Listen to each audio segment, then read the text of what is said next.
Thank you very much. So good morning, everybody. Like you mentioned, my name is Noah Maestre. I'm a ATMP lead at CRB and also a Ryan Seacrest impersonator while here in Vegas. So if you want an autograph, feel free to come up afterwards. I'm Peter Walters. I'm a ATMP specialist at CRB as well, and we're here to talk about truly flexible manufacturing. So when we say ATMP, we're talking about advanced therapy, medicinal products, cell and gene therapies. These are taking the market by storm. Not going to go into great detail, but we're basically talking about gene therapies, which are therapies that are going to address patients at a genetic level, genetically modified cell therapies, cell therapy, and regenerative tissues. And why this is such a powerful market right now is because gene therapies are going after a ton of different indications. So it's not just one or two different types of things. It's a huge market spread, and that's why we're seeing enormous growth in this submarket right now. So no surprise that we're seeing probably exponential growth in the ATMP world in the last probably 2 years right now. These are some of the numbers. I'm not going to get into the details. One of the things that's interesting that you see at these ATMP conferences is the bankers are showing up now, which has got to mean that's a pretty good sign for that industry. Really kind of the crux of this is the main the main mechanism still for gene translation is using viral vectors. And so that's why we're seeing, whether it's a gene therapy or a modified cell therapy, we're still seeing a gigantic explosion in the manufacturing of viral vectors. So as the industry has matured over the last 5, 6, maybe a few longer years, it really started out with a couple of very small startup companies. But what we've seen over the last 2 or 3 years is a lot of companies coming out of the R&D space into the clinical space, and that has gotten the attention of big pharma. So here is just a short list of some of the major mergers, acquisitions, but what you're seeing is big pharma is buying up a lot of these promising ATMP companies, whether it's cell therapy, gene therapy, regenerative medicine, or so on. I think what that's resolving into also is these companies that have existing pipelines, these companies that have not only legacy products, but new products coming out of their own existing modes of manufacturing, taking on new modes of manufacturing to their products. They're taking on cell therapies, taking on gene therapies, but still doing MABs, still doing existing product pipelines. So it creates an interesting challenge for these companies now is, do you build, so if you've got 4 or 5 different modalities, as we're all calling them now, do you build 4 or 5 different facilities, or do you build 4 or 5 different dedicated suites? Or is there a way to build something that is a little bit more flexible and allows you to campaign or have some changeover? So before we get into the facilities themselves, we want to talk about a little bit of background on the science. So when we talk about gene therapies, we're really talking about delivering genetic material to the patient or to the cells to adjust at the genetic level. It's really a transformative science because we're now seeing curative therapies where there previously have been no therapies, or where there's kind of been a sort of band-aid approach to therapy, and now we're seeing cures at the genetic level.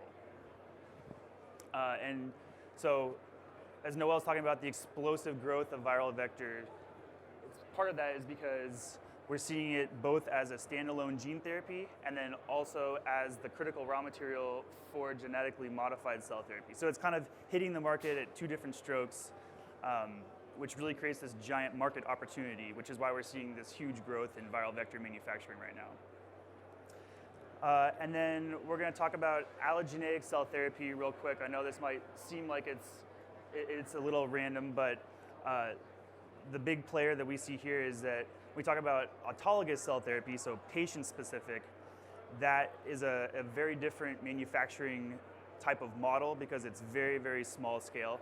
When we talk about allogeneic cell therapy, so patient-in-specific, you have an opportunity to scale up. You have an opportunity to use that kind of larger scale platform. And so then it starts to look and feel like some of the previous types of manufacturing that we've talked about. So taking a glance at So a couple different modes here. You've got monoclonal antibody production, you've got viral vector production, you've got allogeneic or large-scale cell therapy production. You can see some similarities. So certainly upstream kind of can look and feel very similar. Scale up through bioreactors. Now obviously the big linchpin here is that for cell therapy, your harvest is of the cells because that's now your product. However, for MAB and for viral vector, those two are still very similar. You're harvesting the cells out, you're taking the rest of the fluids, doing purification. All of the trends are formulation at the very end to go into your formulated buffer. And then a shift that we're also seeing is for viral vector and for cell therapies, you're doing filling on-site as opposed to off-siting that type of activity. For viral, it's because the scale just makes sense. For cell therapy, it's because freezing follows immediately thereafter, typically, and so that critical adjacency needs to occur side by side. So how does this translate? So obviously some very unique processes and unique unit operations for each different type of therapy out there. But so what we've tried to think about is, so when you take all this equipment and you overlay it onto a facility, what does that look like? So what we did is we did 3 different floor plans, one for each type of modality. And then what this case study is to try to understand, can we superimpose the 3 of them and look at the worst case requirement for all 3 of these different modalities and actually build the mother of all suites, if you want to call it that. So here what we have is what we would call an ideal monoclonal manufacturing suite. Now we're obviously assuming that it's single use, it's more of a ballroom concept, it's grade D, so it's pretty futuristic. It's not maybe the most futuristic facility out there. We still have 2 rooms in there. We have some pre-viral, post-viral segregation. So you'll see that same concept as we move through the different suites, is having 2 rooms actually helps us create those synergies between those different facility types. You'll see though that to help get that big ballroom space, we put inoculant in an isolator or some sort of enclosed clean area so that you can carry that within the suite as opposed to having to have a completely separate space for that. And then as we look at vector manufacturing, so still trying to maintain that 2-room look and feel. In this case, that first room is really going to be your vector-free cell growth, where you want to keep that segregation, sort of the opposite of MAB. You want to keep the segregation here as vector-free, but it's the most upstream portion, so you don't get that cross-contamination. And then in your main suite, you're now doing your vector propagation, and your purification, formulation, all in the same space. But still, we're keeping it to 2 rooms.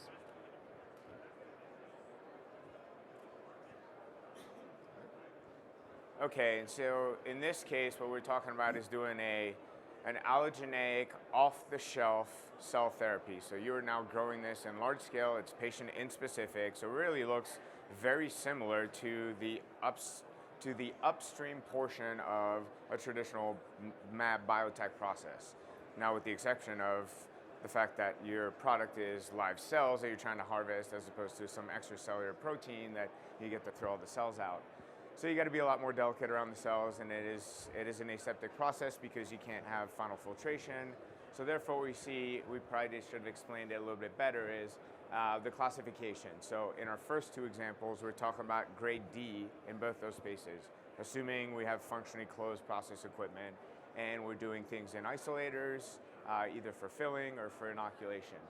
Here, we're designing this suite up to a grade C, just because it's an aseptic process. And what you see here is we would do the inoculation in an isolator, filling is also being done in an isolator, and now the use for that second room is the cryopreservation. So getting your product from the isolator, or from the filler once it's filled, into a control rate freezer is a critical time frame in large-scale allo cell therapy. And so what that's resulted in is a space, we can go to the next one, is a space that we've superimposed, as Noel said, that we can then slot in different equipment to allow different types of manufacturing, with the intent that this room I think we were calling it the mother of all suites previously. This room could do MAB. So it could take on your existing products, it could take on new MAB products you have. Or, guess what? It can also do viral vector manufacturing. Or guess what? It can take on large-scale allo, which is kind of the future of cell therapy right now. So instead of having to, do a huge retrofit of your facility to accommodate a new product pipeline, instead of having to build out a whole new space, you just slot different equipment in the space that you already have. So some of the considerations that are given that we didn't really talk about too is unidirectional flow versus bidirectional flow. And so as we're designing this, very similar to when you're designing a facility that has to meet FDA and EU, you always take the most stringent of the two, and that's your design criteria. And so that's what we're doing with this suite. So these, we'll flip through the slides. It kind of shows the equipment layout for the three different types of modalities. So that's your MAB here, pretty traditional with your two-room layout.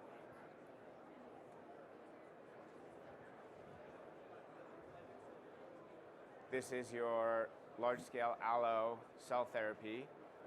So same thing, right? If you look at the architecture itself, we haven't changed any of the airlocks, we haven't moved any of the walls, we've just replaced equipment and we have changed classification.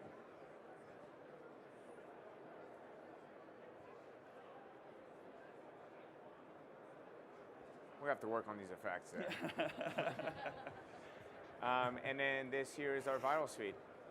So same thing, same kind of setup, airlocking, all looks the same.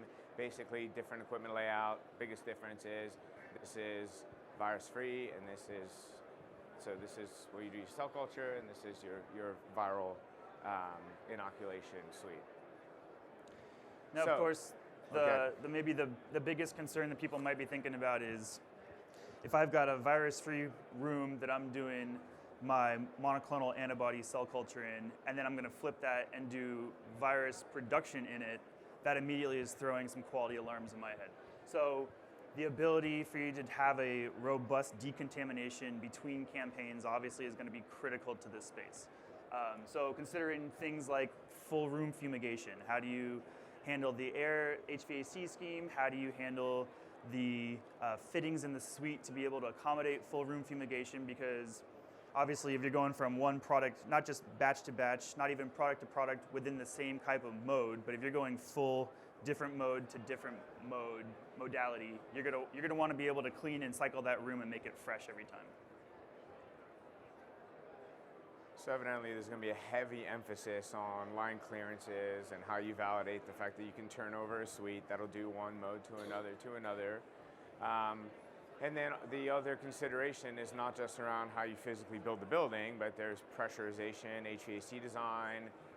There's a lot of different engineering systems that go into being able to make this suite possible. So what we've done here is we basically looked at, what is the worst case? Well, we want a clean room, typical clean room pressurization for cleanliness purposes, but if we're going to be able to design this for viral manufacturing or anything that has contamination requirements, then we're basically building it with your more traditional bubble sink airlock design like you would see in a vaccine facility or anything that has any sort of viral component to it.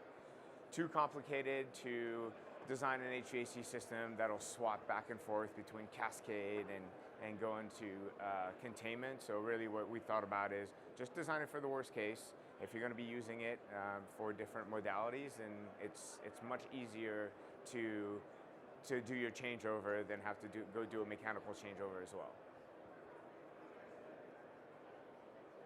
And so from an HVAC standpoint, the other part of it is, so how do we build this in such a way that it's completely modular, that you could build one suite and then another suite and another suite and another suite.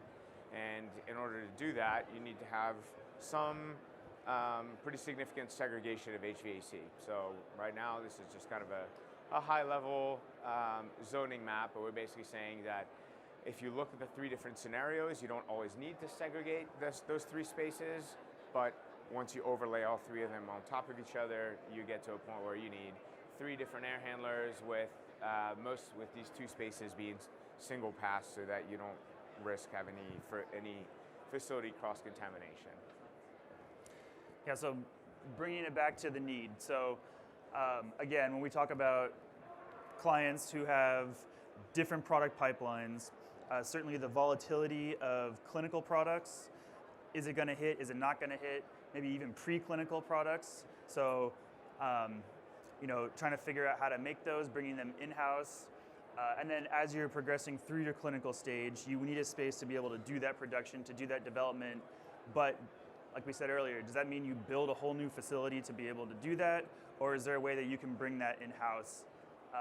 So trying to achieve a solution that can adjust to your business needs, that can adjust to the volatility of the market, that can adjust to not only the product pipelines that you have, but as we were saying, being forward-facing, having a facility that can accept new product types that maybe don't even exist yet, or new product types that your company is looking to buy into, but haven't even made a purchase yet. So, what we're kind of teasing out in this presentation is, instead of maybe building a whole new greenfield or brownfield facility to be able to accommodate that, take a facility with this truly flexible kind of manufacturing platform so that you can flip the suites to be able to do whatever matches the business need at that time. So being able to do different product profiles side by side, to be able to, instead of having this facility be dedicated to one product and then you have to make a new one, being able to just change the suites and you keep the whole infrastructure the same. And so obviously this is really just focused on the manufacturing suite itself. There's a lot of other intricacies that'll come into play when you talk about your QA labs, and can you share QA space or do you not? And so how do you, or even warehouse space if you've got viral material and non-viral. So this is really just kind of the start, or I guess with a preamble of a more detailed case study that we will be looking to present further. One of the examples in which this might be even more applicable is not only for just owner-operator companies, but for CMOs, right? A lot of CMOs don't really know what their product pipeline is going to be. It's all dependent on who their next client base is going to end up being. So I guess with that, we hope that you will all be interested in attending the second part of this, which will be an hour-long presentation where we'll go into a lot more detail over how to not only design this mother of all suites, but also looking at the surplus of unused single-use MAB facilities that are out there now, and how you could potentially take those and retrofit them to build a multimodal suite. Probably a lot more complex than building it from scratch, but we think that there's an opportunity there to take some of these old facilities that maybe are underutilized and figure out how we can do a retrofit and utilize them for different manufacturing modes. So I think we've got a couple minutes left for questions. And if you don't want to ask now, or you don't get a chance to ask now, we will be hanging out at the CRB booth right around the corner here for the next hour or so in case you guys want to come up and talk to us then.